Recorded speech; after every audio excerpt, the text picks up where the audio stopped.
Gracias.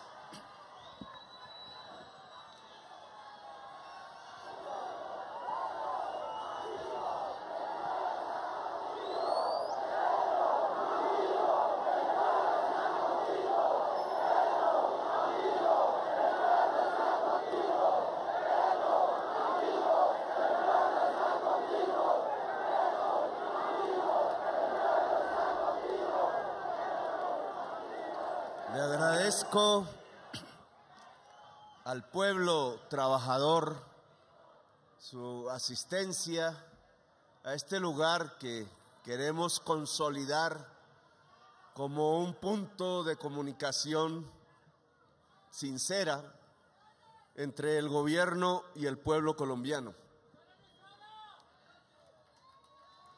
Durante muchas marchas del 1 de mayo he estado allí con las pancartas, caminando, gritando a veces, una y otra vez. A veces me parecía que era un rito, un acto por cumplir, pero que había perdido en cierta forma la esencia misma de lo que significa el pueblo trabajador, sus luchas y lo que significa el que el pueblo trabajador esté al lado de las grandes transformaciones de Colombia.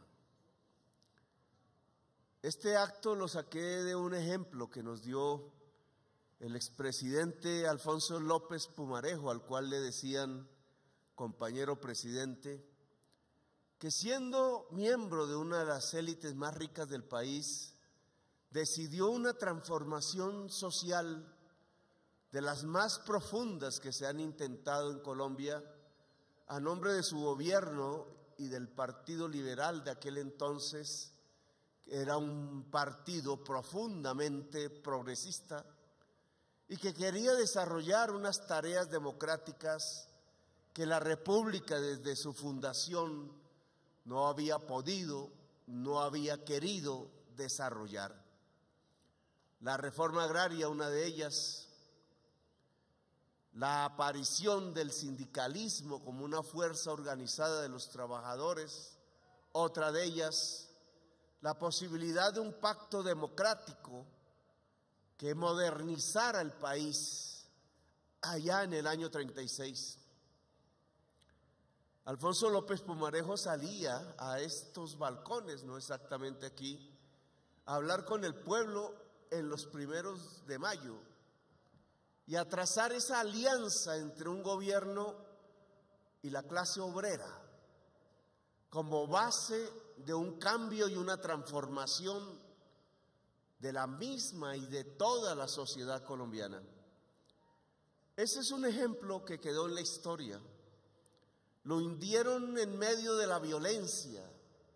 Hasta el mismo Alfonso López Pumarejo le intentaron dar un golpe de Estado en su segundo gobierno, paralizaron sus reformas a partir de la muerte, las masacres empezaron a sucederse, el terror sobre el pueblo campesino fue creciendo hasta que asesinaron a una de las personas que quería desarrollar eso que se llamó la Revolución en Marcha, Jorge Eliezer Gaitán. Y desde ahí apareció esta violencia que no termina, que ha matado a más de 1 millón de colombianos y colombianas, que ha sembrado las tierras no de surcos para cultivar alimentos, sino de tumbas, de fosas, que ha desplazado al pueblo campesino para agrandar estas ciudades sin que haya trabajo, condenado a la miseria de no poder cultivar, de sus hijos de no tener oportunidades, muchas veces de sus hijas que tienen que ser llevadas a los mercados de la prostitución. Un desastre social ha ocurrido en Colombia que quieren ocultar, mostrándonos como si fuéramos una de las mejores sociedades del mundo.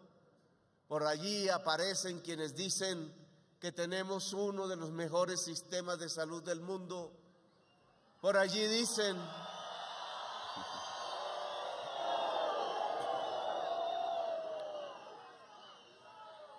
Por allí dicen que si se mejora la jornada laboral, que si se colocan mayores criterios de dignificación del trabajo en Colombia, entonces se volverá tan costoso el trabajo que el empresario no tomará más puestos de trabajo y al contrario botará a las calles los trabajadores que ahora tienen.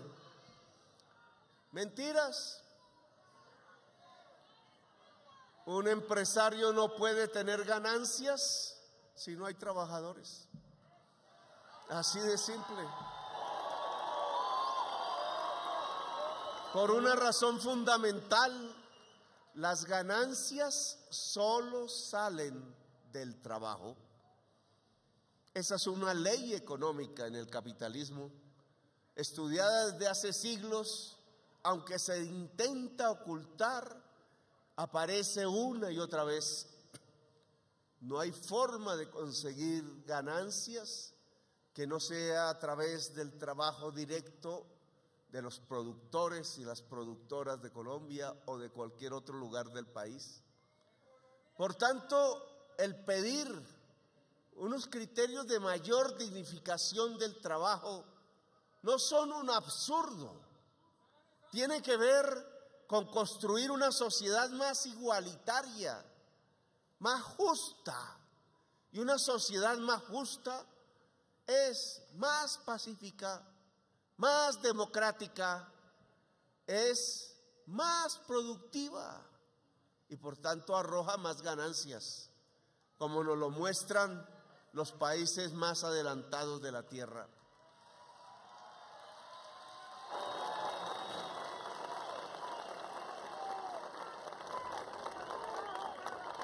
Lo que estamos entonces es viviendo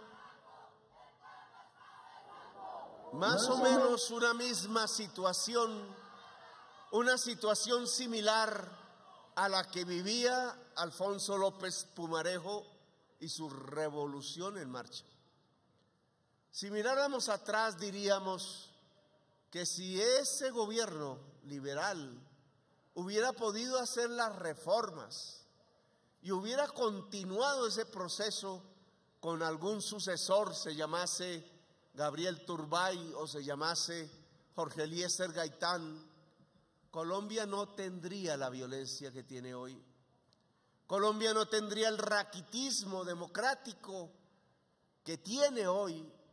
Colombia no tendría los niveles de injusticia que tienen hoy. Decía en la posesión de los ministros hace unos minutos que un filósofo por allí, de apellido Hegel, decía que la libertad y la necesidad están ligadas entrañablemente. Son dos conceptos paralelos, entrelazados. La libertad no es, como nos lo quieren mostrar ahora, el mundo en donde una poca gente que tiene con qué pueden comprar lo que quieran y unos empresarios, también muy pocos, que pueden producir lo que quieran y de la manera que quieran. Nos han reducido el concepto de libertad a ese criterio que solo puede expresar el que puede comprar o el que puede vender. La mayoría de la población no es ni lo uno ni lo otro, está excluida. Pareciera entonces que no tiene libertad. Pero si vamos al concepto, la libertad básicamente consiste en superar las necesidades fundamentales del ser humano. Que una persona es más libre entre más satisfaga sus necesidades fundamentales. Si tenemos una sociedad donde la mayoría del pueblo, por la injusticia social, por el desequilibrio entre la sociedad, la mayoría no puede suplir, satisfacer sus necesidades básicas, entonces tenemos una sociedad que no es libre. porque la libertad consiste en superar esas necesidades. Si una mamá por allí en un barrio popular, después de vender líchigo en la esquina, no le alcanza el dinero para comprarle la leche a los hijos, esa necesidad no permite que esa familia sea libre. Si un joven por allí, queriendo aprovechar la fase en la juventud, en la vida, en donde se pueden construir las posibilidades de la existencia, no puede entrar a una universidad porque vale mucho o porque se estudia de día y él tiene que trabajar en el día para poder comer, pues esa juventud no tiene libertad.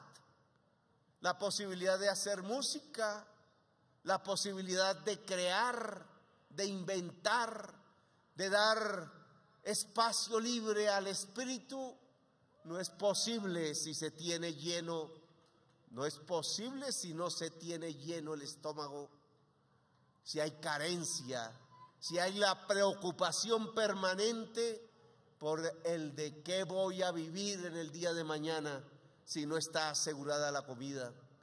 Pues nuestra sociedad colombiana no tiene libertad. Lo que escribieron en el escudo no es una verdad.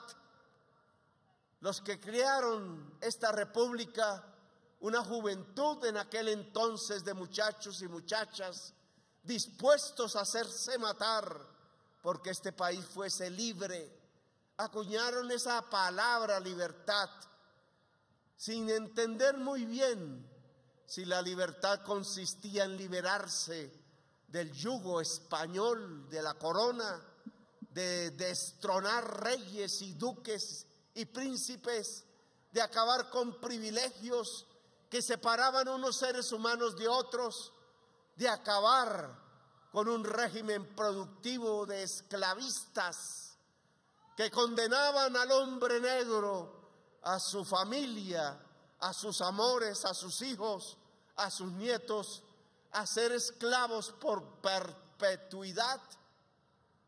Entendieron que la libertad tenía que superar todas esas barreras y que esas barreras solo se podían superar transformando, cambiando leyes, cambiando un país.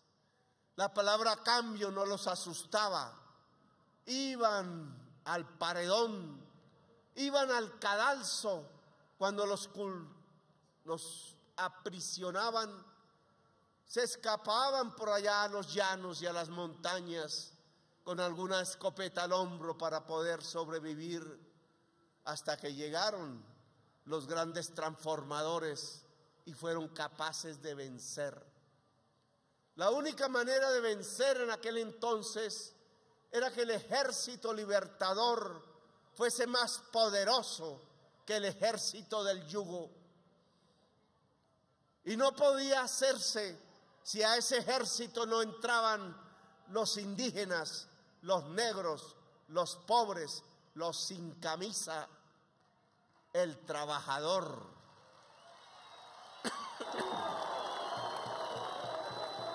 Fue el genio de Bolívar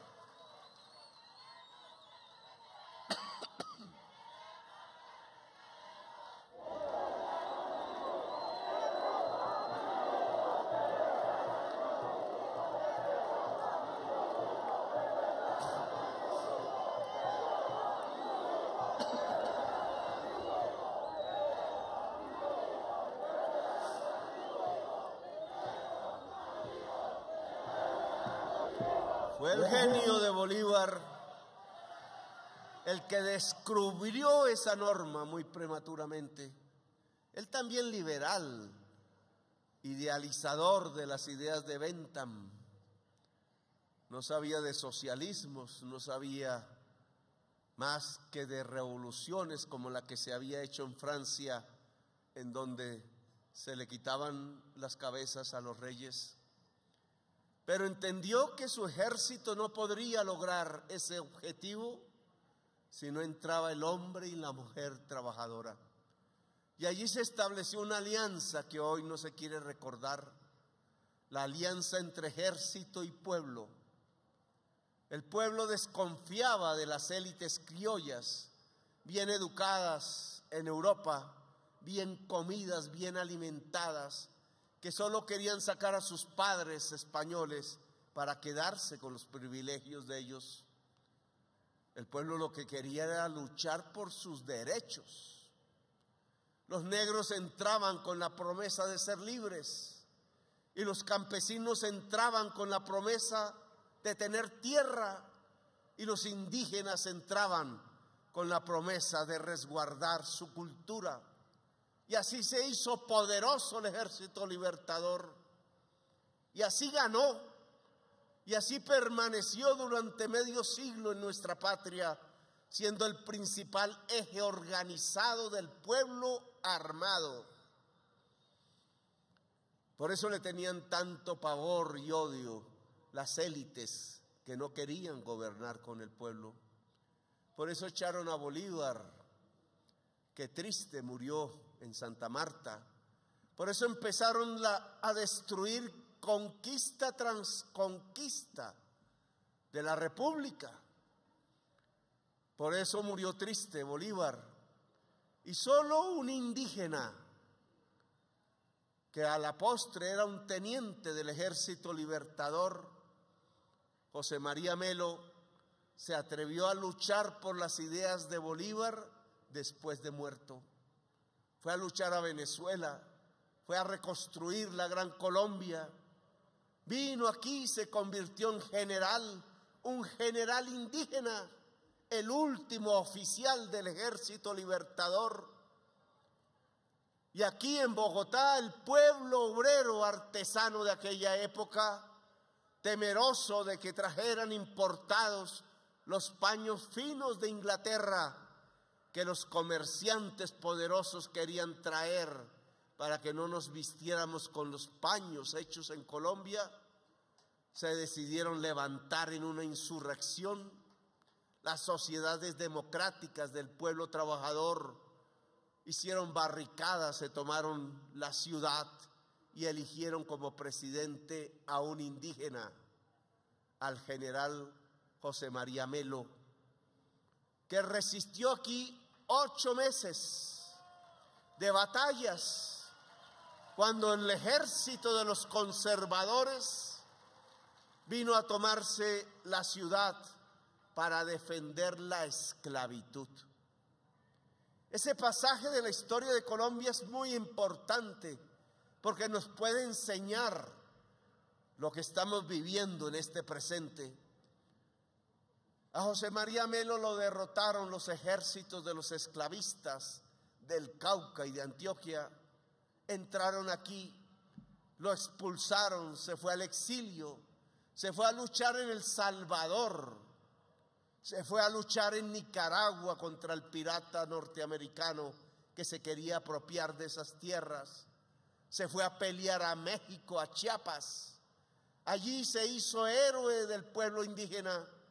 Allí acompañó a Benito Juárez en las reformas que México adelantaba y allí cayó en una batalla, muerto por decreto del ejército conservador que quería acabar con las reformas. Allá está enterrado, allá tuvo sus hijos, allá los indígenas lo consideran un héroe, allá el pueblo mexicano de Chiapas no quiere que su cuerpo sea encontrado y que se devuelva a Colombia, porque ellos lo quieren como uno de sus grandes dirigentes, mientras el pueblo colombiano lo ha olvidado, porque aquí enseñan a olvidar al que lucha por el pueblo, al que lucha por la libertad, al que lucha por la democracia. Ojalá algún día podamos traer el cuerpo de José María Melo, el único presidente que no está enterrado en esta patria, al único que quieren olvidar porque era indígena y no era blanco, al único que quieren olvidar porque cometió la tropelía de reconocer que el ejército libertador no era más que un ejército popular, un ejército del pueblo, y que esa era su gran marca de victoria, y que a él lo habían constituido no solo en presidente, sino en el último oficial del Ejército Libertario de Colombia. Allí murió el Ejército Libertador, se evaporó. Ya no hubo una fuerza armada que defendiera al pueblo, no volvió a existir. A duras penas se decretó la libertad de esclavos por José Hilario López, pero esa libertad de esclavos, que fue tramitada como una ley en el Congreso de la República, iba bañada de una serie de tropelías, como por ejemplo el que el Congreso tenía que reconocer en la ley que el esclavo era propiedad privada del esclavista, y que para libertarlo entonces, que se consideraba como una expropiación, había que indemnizar a los dueños de los esclavos con dineros públicos. Así comenzó una era que creíamos era de libertad. Allí están las marcas de lo que está pasando hoy. Aquí se cree que una reforma social libertaria hay que detenerla porque implica extradición, porque implica expropiación, que hay que indemnizar porque se considera que los seres humanos son propiedad privada de otros. Tamaño despropósito quedó grabada en las mentes de las élites que desde entonces gobernaron a Colombia hasta el presente, hasta que el pueblo de nuevo triunfó.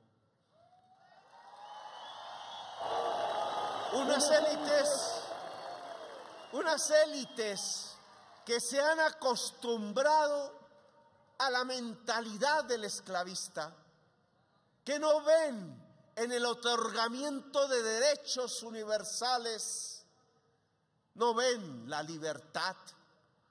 Al contrario, como si la mente se hubiese invertido, se hubiera puesto de cabeza, creen que entre más derechos se le entrega al pueblo, menos libertad hay.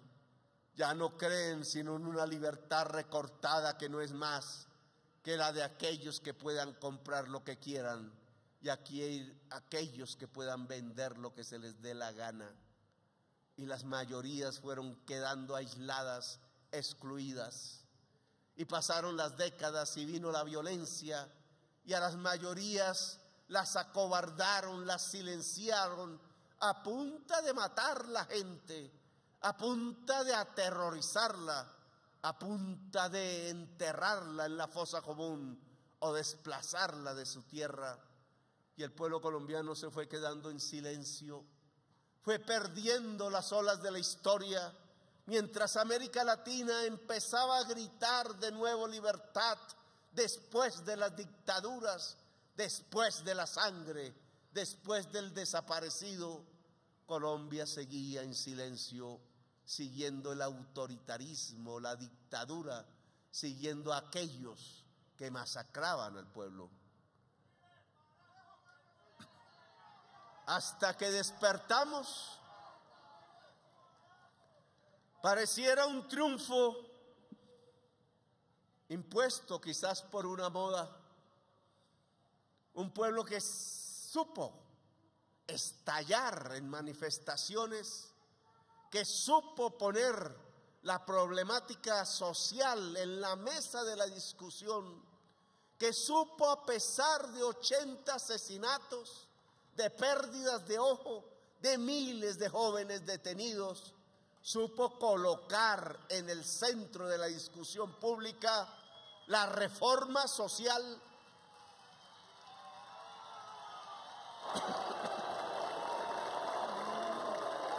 con mucha valentía. Esa juventud supo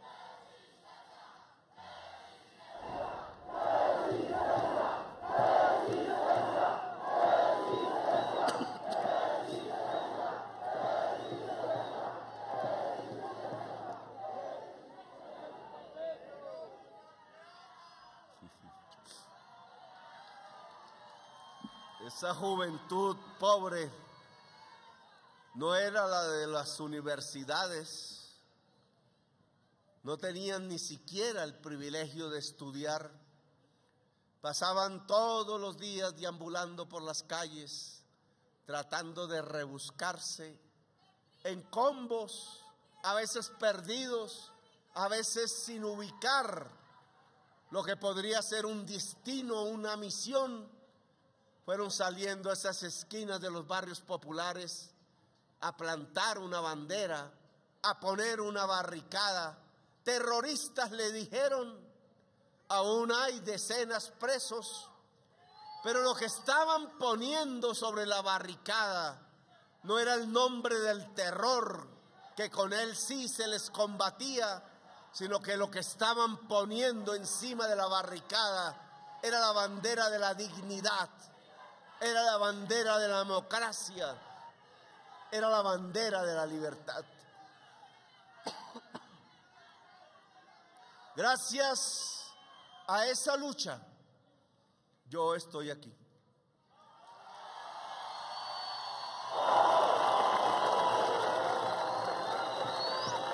Si no hubiera sido por ellos, aquí, frente a una plaza desierta,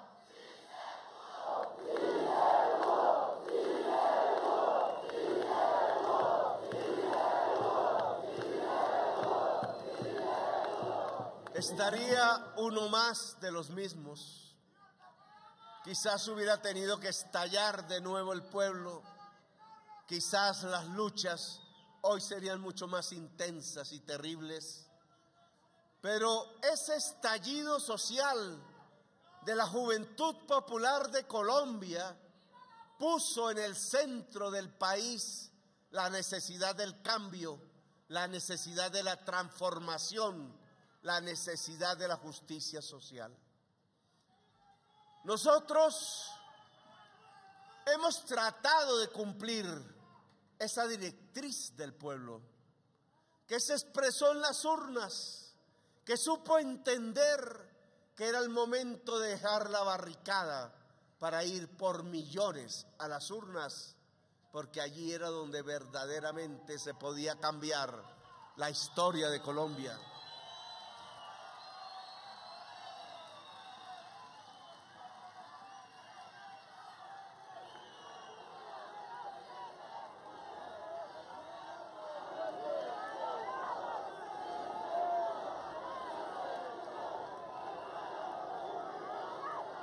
Y nos dejaron subir a este balcón. Quizás pensaron, Petro en la presidencia tiene tantos obstáculos internos dentro del gobierno, externos frente al Congreso, las Cortes, los principios de la independencia de las ramas pueden acorralar a Petro en su intención de hacer reformas. Pues hoy me parece que sin repetir la historia, porque la historia nunca se repite, estamos en un momento similar al del general Melo, al del presidente Bolívar, al del gran reformador Alfonso López Pumarejo, que vamos a vivir circunstancias y situaciones similares. Creían que Petro acorralado bajaría la idea de la gran transformación, bajaría la idea del cambio social, que simplemente se acomodaría para vivir tranquilo un hecho definitivo de su vida, el hecho de ser el primer presidente de izquierda de Colombia.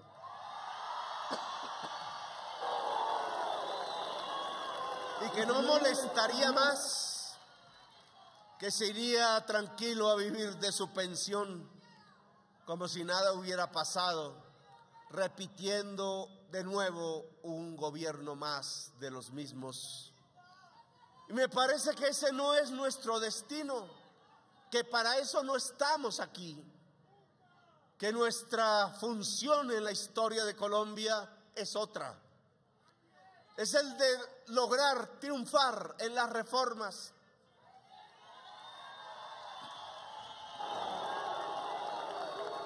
Antes se decía en muchos análisis sesudos de intelectuales si era la reforma o era la revolución.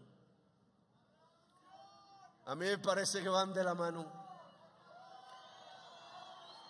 Las reformas pueden llevar a una revolución. El intento de coartar las reformas pueden llevar a una revolución. Lo que se necesita de cualquier manera es que el pueblo esté movilizado, como lo estuvo con Bolívar, como lo estuvo con Melo, como lo estuvo con López, Pumarejo y Gaitán.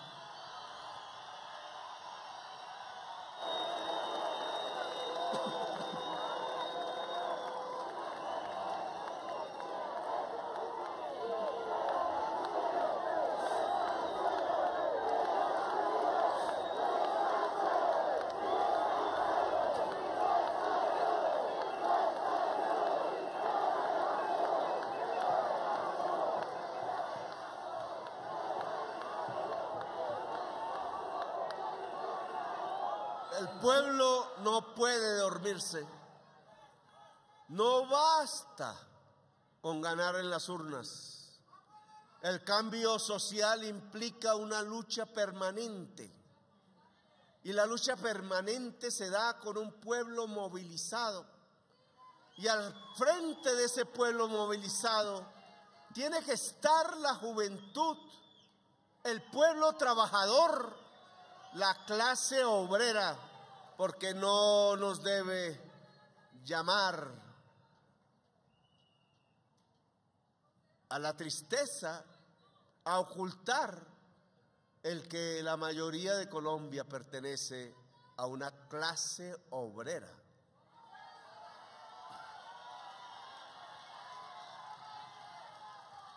Yo me pregunto si ha llegado la hora que el pueblo trabajador tome decisiones, ya no simplemente proteste, como hacíamos antaño en todas las marchas del 1 de mayo, sino que se decida gobernar. Un gobierno que tiene que ser obviamente de mayorías, un gobierno que tiene que ser de un pueblo movilizado. Se han presentado reformas sociales al Congreso de la República. Las que creemos fundamentales no son todas. La reforma agraria para entregarle tierra al campesinado.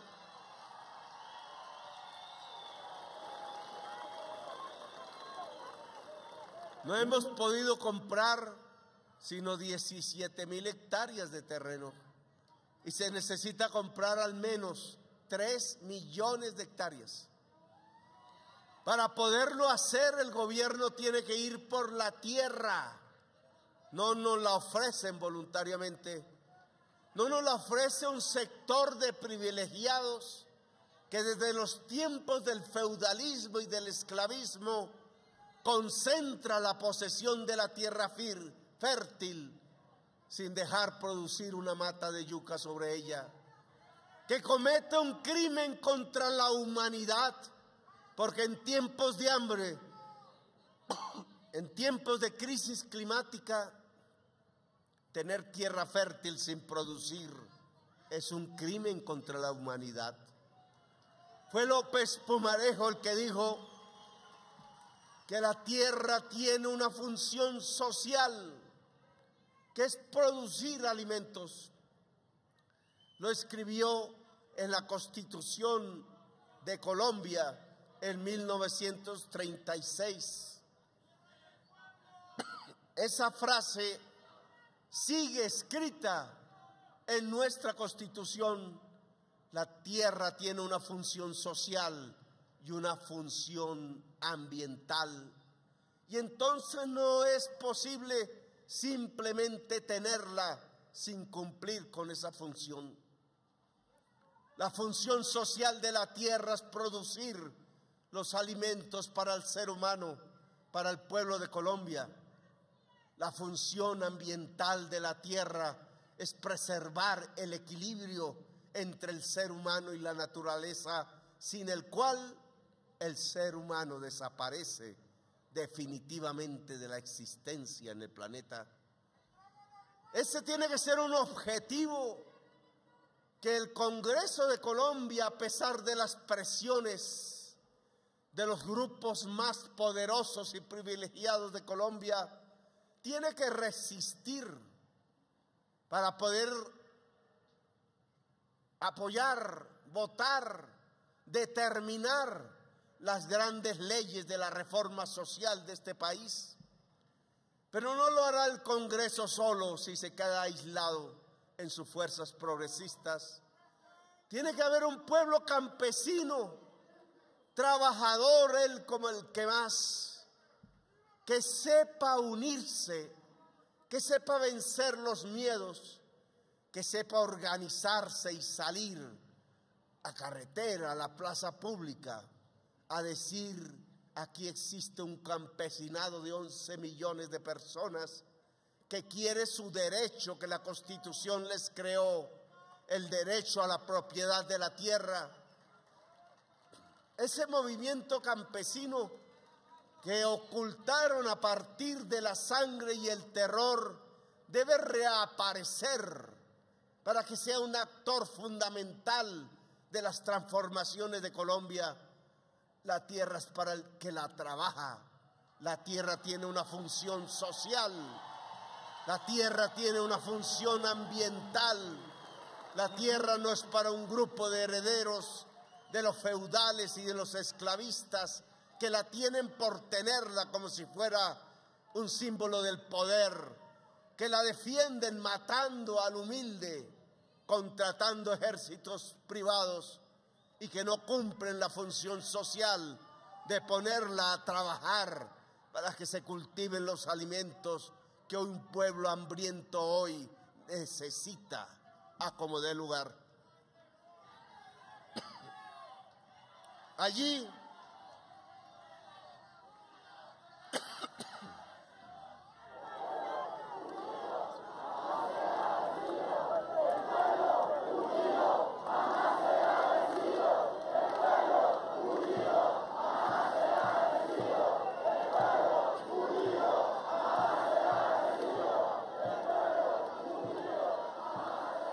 se presentó la reforma a la salud, que tiene un principio que la recorre toda. Los dineros públicos no deben ser administrados por grupos poderosos privados que para poder amasar más ganancias, entonces quiebran el hospital público porque llevan sus pacientes a los hospitales que son propiedad de ellos, que demoran, dilatan las atenciones médicas porque con eso disminuyen costos y aumentan las ganancias, porque al letargar las intervenciones médicas, millones de colombianos han muerto desde que se expidió la Ley 100, pudiendo ser salvados. Por eso que mentirosa las frases aquellas que repiten una y otra vez los medios de comunicación, diciéndole al pueblo que tenemos uno de los mejores sistemas de salud del mundo. ¡Qué gran mentira! ¡Qué manera de engañar! Hasta la misma revista científica de enorme calidad reconocida en el planeta, la revista Lancet, buscando precisamente los indicadores que miden cuánta gente ha muerto cuando se podía salvar si hubiera llegado el tratamiento a tiempo, nos coloca en el puesto 81. A pesar del bloqueo a Cuba, Cuba está en una mejor posición porque la coloca en el puesto 55 y a los norteamericanos, que deberían estar en los primeros lugares, los coloca en el puesto 29, demostrando que por mucho dinero que se invierta en negocios privados, el derecho a la salud no se consigue con eficacia. En cambio, son los países europeos los que encabezan la clasificación, porque a pesar del neoliberalismo, a pesar de la derrota de la socialdemocracia, a pesar de la debilidad de los movimientos obreros europeos, el principio de una salud pública se ha podido mantener y hoy destella como uno de los mejores sistemas de salud del mundo. Nosotros queremos que no solo ese eje transformador en la salud, de que sea el público el que controle los dineros públicos, sino que se cree un sistema de atención primaria, preventiva, que permita que no aparezca la enfermedad en muchas personas de Colombia, porque pueden ser evitables, que permita que todos y todas las colombianas en cualquier lugar de nuestro país puedan tener acceso al derecho a la salud, no simplemente a un carnet que termina no sirviendo, que permita entonces que el control público, la atención primaria y preventiva logren construir un sistema de salud que garantice el derecho universal y no simplemente los negocios particulares de unos cuantos colombianos que se han enriquecido con el dinero del público, con el dinero de todos y de todas, con la caja común de los colombianos, porque ellos no han puesto un peso de sus propios patrimonios, porque ellos no arriesgan nada de sus propias riquezas, porque todo se paga a través del Estado. Muchos colombianos no lo creen, pero sus tratamientos que han sido exitosos los ha pagado el mismo pueblo trabajador de Colombia, no los dueños de las EPS. Esa reforma aún sobrevive, estuvo a punto de ser derrotada, nos salvó un voto. Los liberales de la comisión, excepto una antioqueña, la congresista Lopera, después de que se habían comprometido a luchar conjuntamente por las reformas sociales de Colombia, después que incluso nos habían ayudado a conseguir las poblaciones que llegaran a las urnas para la gran victoria popular, se echaron para atrás, solo porque los dueños de los bancos, los dueños del capital, presionaron a uno de sus mayores voceros, el expresidente Gaviria, para tratar de oponer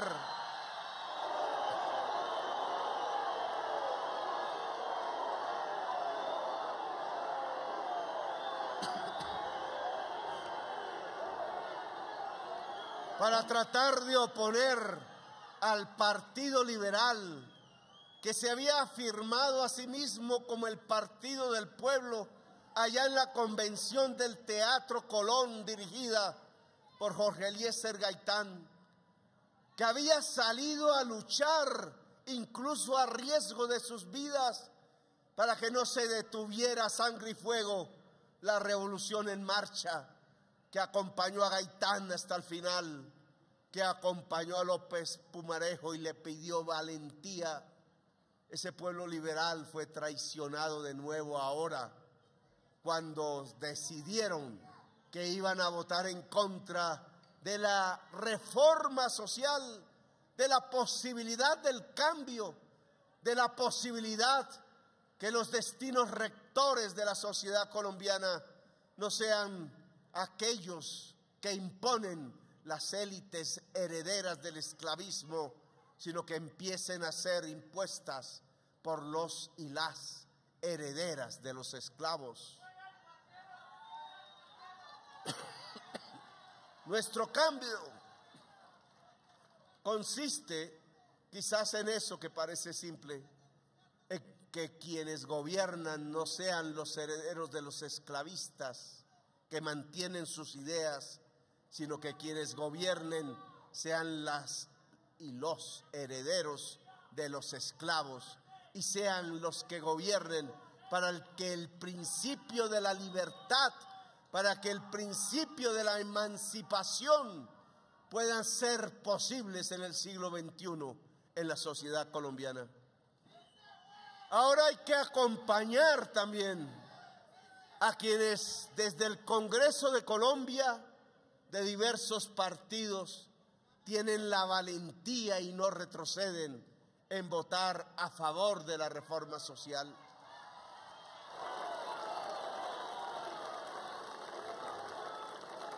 Pero nos faltan las enfermeras, que son decenas de miles en Colombia. Nos faltan los médicos, nos faltan los trabajadores de la salud. Si es que es por ellos en primer lugar que se hace la reforma a la salud, es para que no sean contratados a 3 meses y echados muchas veces como perros. Es que se les reconozca que quien sostiene la salud del pueblo colombiano no son los dueños de las EPS, sino es ese trabajador humilde que lleva la camilla, es esa enfermera que se trasnocha tratando de que su paciente no muera, es ese médico que estudia y se desvela para poder llevar lo mejor de la ciencia a la población colombiana. Para ellos es la reforma a la salud, lo mismo que para el pueblo del Chocó, del Cauca o de Arauca o de La Guajira, el pueblo de los barrios populares de estas grandes ciudades, a la gente a la cual se le niega el servicio porque no tiene plata. La atención va para la medicina prepagada, la atención va para los planes complementarios, pero nunca va realmente para quien no tiene más recursos que pagar su cotización o estar en el CISBEN o estar en los planes subsidiados de salud en Colombia. Y presentamos la reforma a las pensiones.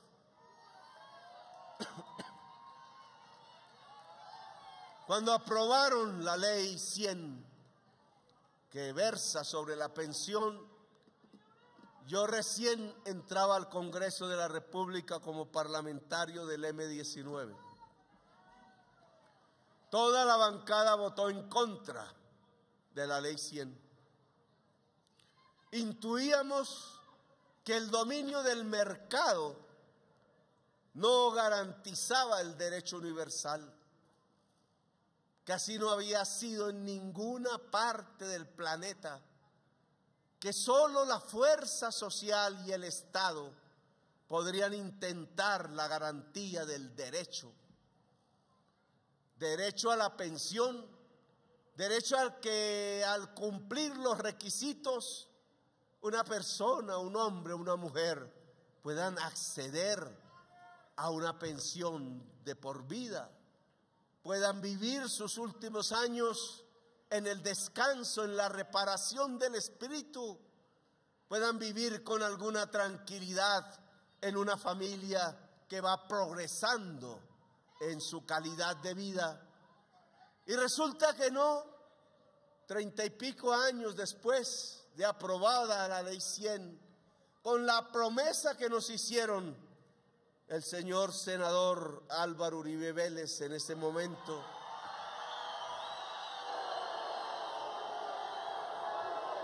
y el presidente de la República de ese momento, César Gaviria,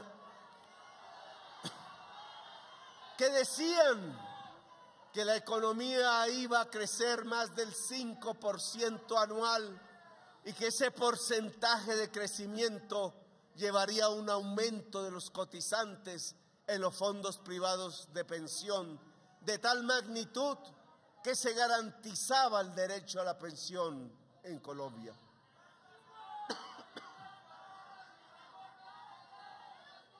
Pasaron 30 años y nunca ocurrió. Muy pocas veces el país creció más del 5% y nunca hubo un derecho a la pensión. Al contrario, el 80% de las personas que cotizan en los fondos privados de pensiones jamás tendrán una pensión, porque no tienen las semanas suficientes, porque los despiden una y otra vez, porque solo los contratan a través de la prestación de servicios en contratos civiles sin derechos laborales, y porque su nivel de salario es tan pequeño que no logran ahorrar lo suficiente para garantizar en sus cuentas los números para que sea posible el pago de la pensión por parte del banquero. Los dineros se los devuelven en cómodas cuotas mensuales, pero no existe el derecho. Se demostró 30 y pico años después que la libertad del mercado, en donde están los derechos de la gente, no garantiza los derechos de la gente, solo garantiza negocios. Hoy puedo tener la seguridad, miren esta paradoja, que si no se aprueba la ley de reforma a la salud, y si no se aprueba la ley de reforma a las pensiones, las EPS se acaban y los fondos privados de pensiones también. Y no porque el presidente quiera, sino porque lo que estamos diciendo alrededor de un modelo ideológico ha llegado a su final en todo el mundo, y mantenerlo solo trae catástrofe y derrota. Si yo dejo que la ley siga, si el Congreso de la República no apoya las reformas, las EPS morirán como en un dominó, saliendo definitivamente del mercado, como un dominó que se cae ficha tras ficha. Eran 110, no quedan sino 6 vivas. Estamos sosteniendo a la mayoría de las actuales artificialmente, tratando de darle un tiempo de reflexión al Congreso de la República. Pero si no hay ley, esas EPS quebrarán y sus afiliados irán a las que sobrevivan, y ese número de afiliados, que son ya 7 millones, hará que se derrumben las que quedan. El mundo de las EPS no tiene ya sentido. Lo que estamos proponiendo es una reforma a la salud ordenada, un cambio de funciones, una priorización diferente. Si ese cambio ordenado no es posible por la codicia del corto plazo, entonces habrá un cambio desordenado, y es la quiebra permanente y continua del sistema de EPS en Colombia. Y así sucederá con los fondos privados de pensiones. Los fondos privados de pensiones ya no dan ahorro. Sus gastos en el año son mayores que sus ingresos. Ya no hay capacidad de ahorro. Por tanto, el negocio dejó de existir. Las utilidades y comisiones de los fondos van hacia abajo. Millones de personas se han pasado de los fondos privados de pensiones a Colpensiones. Y ese traspaso de millones de personas en la última década, no en mi gobierno, va mostrando el punto final de ese régimen. El mercado tampoco pudo garantizar el derecho a la pensión en Colombia. no es sino que no se apruebe el proyecto de ley y verán cómo en el corto plazo los fondos de pensiones quiebran, pero en una circunstancia tan desordenada que van a poner en peligro las pocas posibilidades de pensión del pueblo trabajador de Colombia. Lo que hemos propuesto garantiza la pensión. Queremos que el pueblo trabajador, a veces tan joven que cree que nunca va a llegar el momento de hablar de la pensión, a veces por eso cree que es un asunto de los viejos y es un asunto de la juventud.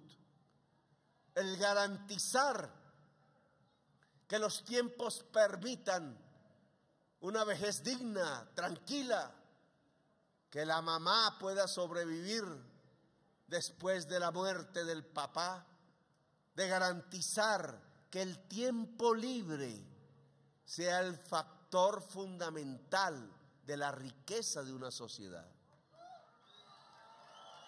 Aquí tenemos una discusión de fondo. ¿En qué consiste la riqueza? Hay quienes hasta este momento creen a pie juntillas que la riqueza no es más sino el acumulado de bienes poseídos por una persona. Hay otra corriente de pensamiento que cree que la riqueza es la cantidad de tiempo libre que puede tener una persona.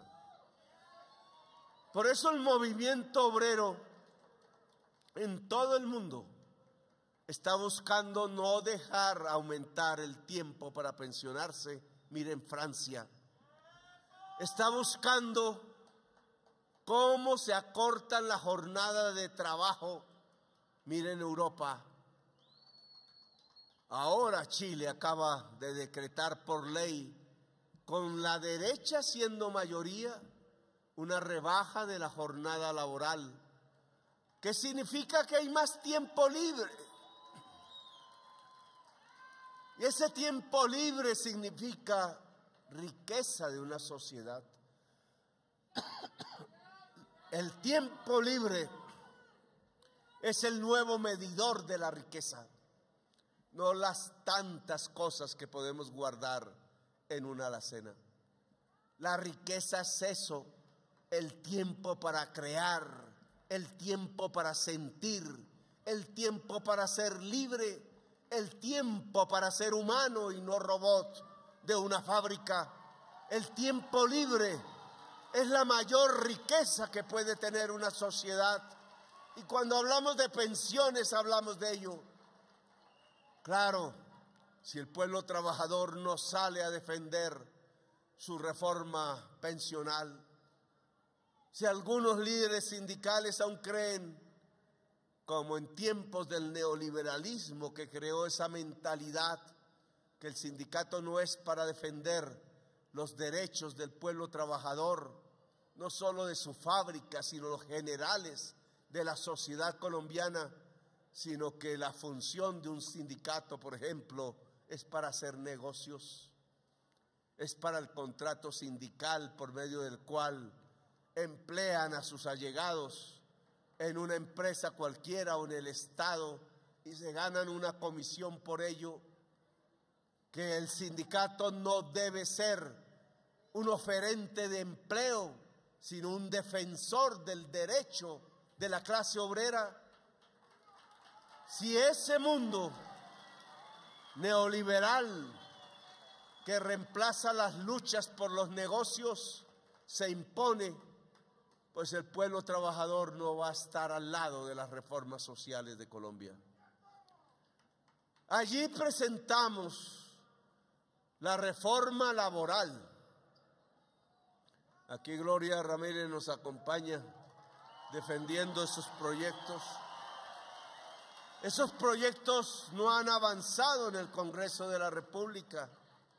Están allá quietos, detenidos, esperando que la Comisión Séptima saque con buen viento y buena mar la reforma a la salud.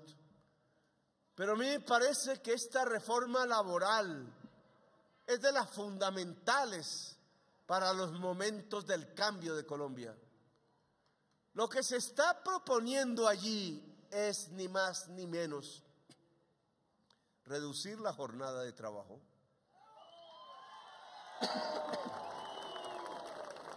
Una lucha que dio origen a este día, una lucha de obreros norteamericanos, las mayorías inmigrantes en esa época de Irlanda, de Italia, obreros que se levantaron allá en los Estados Unidos y que fueron asesinados porque no querían ver que el pueblo trabajador levantara la bandera de la dignidad. Eso que fundó este día era una lucha por la jornada laboral de 8 horas.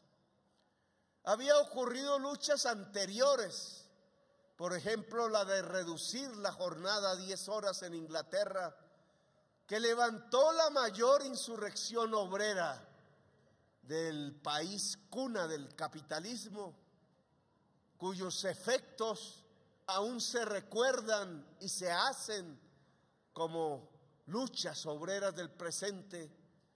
Esas luchas iban todas por ganar más tiempo libre.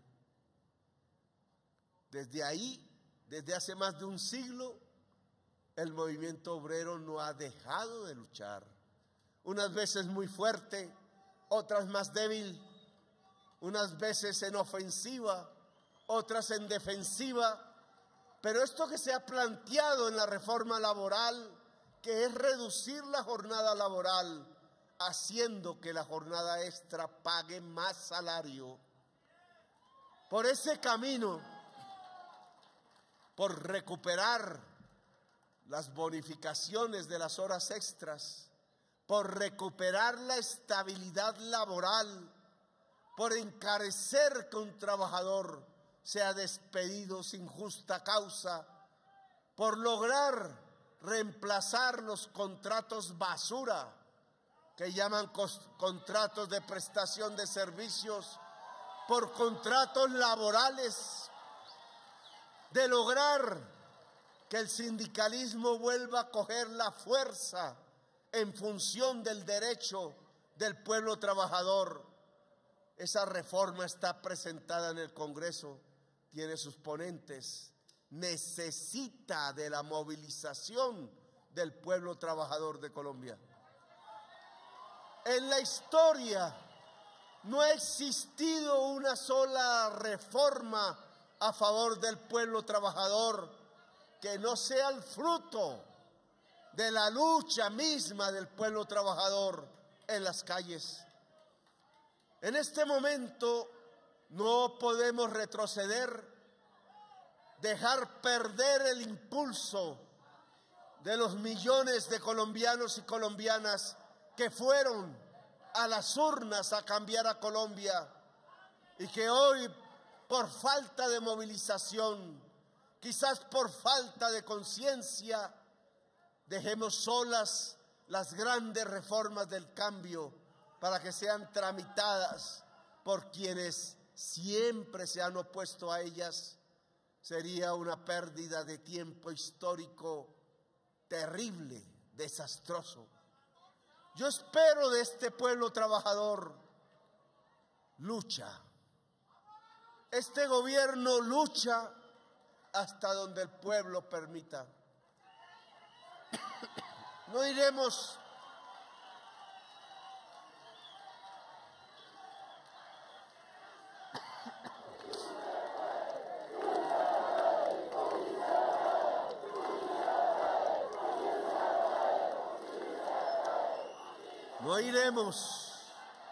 ni un metro más allá de donde el pueblo no quiera.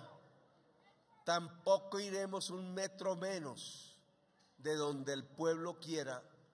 Llegaremos hasta donde las decisiones populares quieran. Si quieren ir más allá, iremos más allá. Iremos a más profundas transformaciones.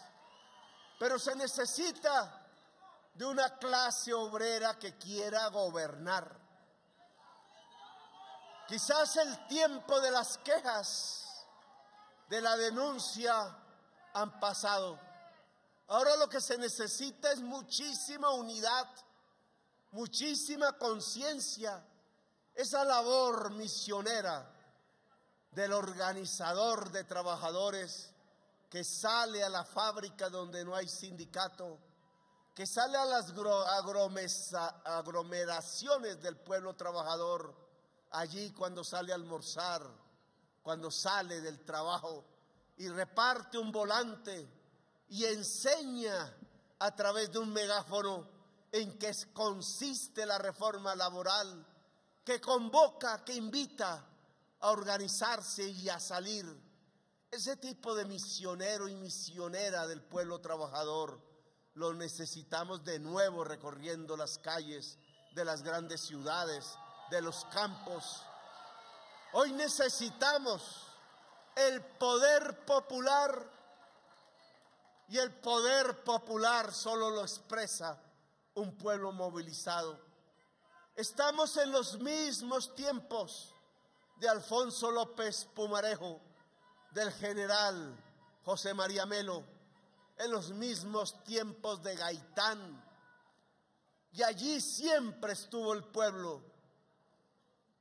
Hoy en estos mismos tiempos de reforma, de revolución en marcha, necesitamos al pueblo colombiano. No nos dejen solos en estos palacios enormes y fríos. No nos dejen solos ante la jauría de los privilegiados.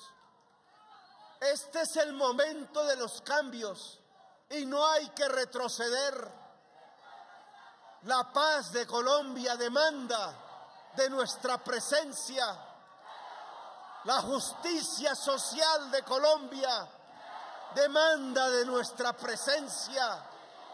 La gran revolución en marcha demanda de una clase trabajadora que se movilice, que luche, que se organice, que se una.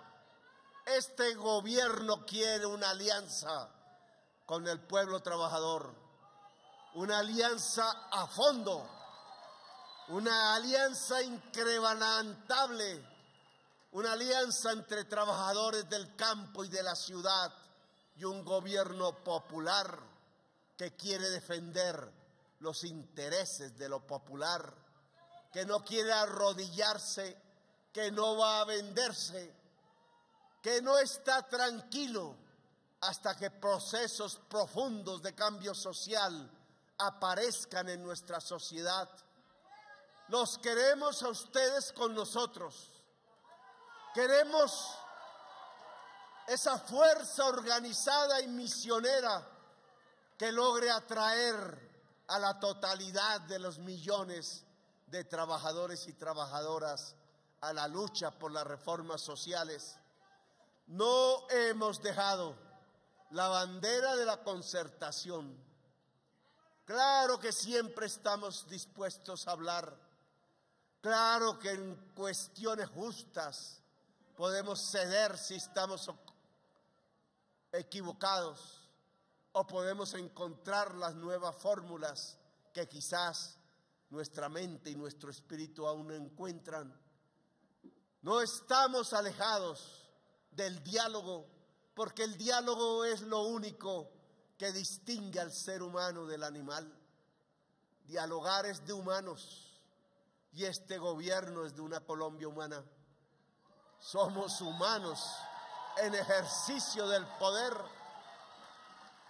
pero que no se entienda que nuestro deseo de concertar es la debilidad de nuestro cuerpo, es la debilidad de nuestro pensamiento, porque somos fuertes, porque sabemos para dónde vamos, es que nos permitimos dialogar para juntar más fuerzas, para juntar más aliados, pero nunca sin perder lo que significa el camino de la gran transformación de Colombia, nuestra patria. Pueblo trabajador, los invito a estar en la primera línea de la lucha por las transformaciones de Colombia. Los invito a estar en la vanguardia del progresismo de este país. Los invito a estar en la vanguardia de la historia de Colombia. Bienvenidos sean, ni un paso atrás, siempre adelante. Gracias, muy amables, por haberme escuchado.